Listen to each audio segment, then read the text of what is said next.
Solicitor ஜெனரலாக விராஜ் தயாரத்ன நியமனம். நாட்டில் நிலவும் சீரற்ற வானிலை தொடர்பில் புதிய அறிவிப்பு. 7 ஈரானிய பிரஜைகளுக்கு கொழும்பு மேல் நீதிமன்றம் ஆயுள் தண்டனை. உக்ரைனில் மில்லியனுக்கும் அதிகமான குடும்பங்கள் மின்சாரம் இல்லாமல் அவதி.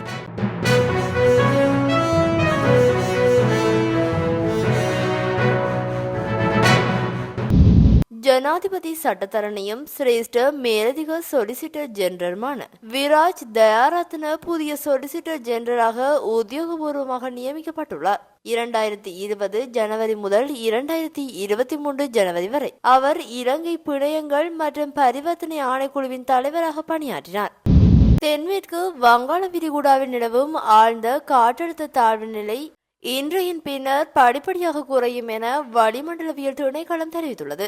நேற்று காலை திருகோணமலைக்கு வடகிழக்கே சுமார் 110 கிலோமீட்டர் தொலைவில் நிலை கொண்டிருந்த ஆழமான காற்றழுத்த தாழ்வு பகுதி கிழக்கு கடற்கரையை அண்மித்து வடமேற்கு நோக்கி நகர்ந்து வருவதாக தெரிவிக்கப்படுகின்றது. இதன்படி நாட்டை சுற்றியுள்ள ஆழமான மற்றும் ஆழமற்ற கடற்பரப்புகளில் மீளறிவித்தல் வரை மீன்பிடித்தல் மற்றும் கடற்பயண நடவடிக்கைகளில் ஈடுபடுவதை தவிர்க்குமாறும் வளிமண்டலவியல் திணைக்களம் அறிவித்துள்ளது. இதேவேளை வடமாகாணத்தின் சில இடங்களில் 100 மில்லிமீட்டருக்கும் அதிகமான பலத்த மழை பெய்யக்கூடும் எனவும் வடமத்திய மேல் சபரகமுவ மற்றும் வடமேல் மாகாணங்களிலும் திருகோணமலை மற்றும் காலி மாவட்டங்களிலும் அவ்வப்போது மழை பெய்யக்கூடும் எனவும் தெரிவிக்கப்பட்டுள்ளது. மேலும் வடக்கு வடமத்திய வடமேற்கு மத்திய மற்றும் கிழக்கு மாகாணங்களில் மணிக்கு சுமார் 60 கிலோமீட்டர் வேகத்தில் பலத்த காற்று வீசக்கூடிய சாத்தியம் காணப்படுவதாகவும் வளிமண்டலவியல் திணைக்களம் தெரிவித்துள்ளது.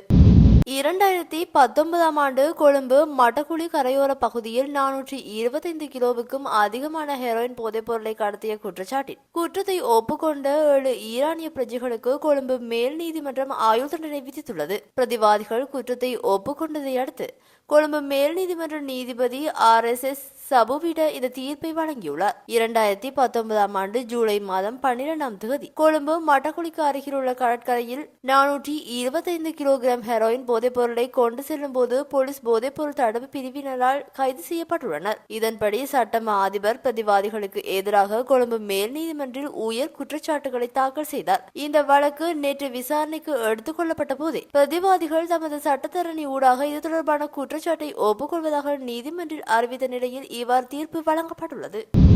முக்கியமான எரிசக்தி உட்கட்டமைப்பு வசதிகளை குறிவைத்து ரஷ்யா நடத்திய வான்வழி தாக்குதல்களை அடுத்து உக்ரைனில் 1 மில்லியனுக்கு அதிகமான குடும்பங்கள் மின்சாரம் இல்லாது தவித்துள்ளதாக அந்நாட்டு அதிகாரிகள் நேற்றைய தினம் தெரிவித்திருந்தனர். கீவில் உள்ள எரிசக்தி அமைச்சின் கூற்றுப்படி இந்த ஆண்டு மாத்திரமான உக்ரைனில் ரஷ்யா முன்னெடுத்த எரிசக்தி கட்டமைப்புக்கு எதிரான 11வது பெரிய அளவிலான தாக்குதல் இதுவாகும். இந்த தாக்குதல் இது நாடு தழுவிய மின்வெட்டுகளை ஏற்படுத்தியுள்ளது. உக்ரைனின் எல்விவ் வோலின் மற்றும் ரிவ்னேவின் மேற்கு பகுதிகளில் பெரிய மின்தடை ஏற்பட்டுள்ளமையும் குறிப்பிடத்தக்கது.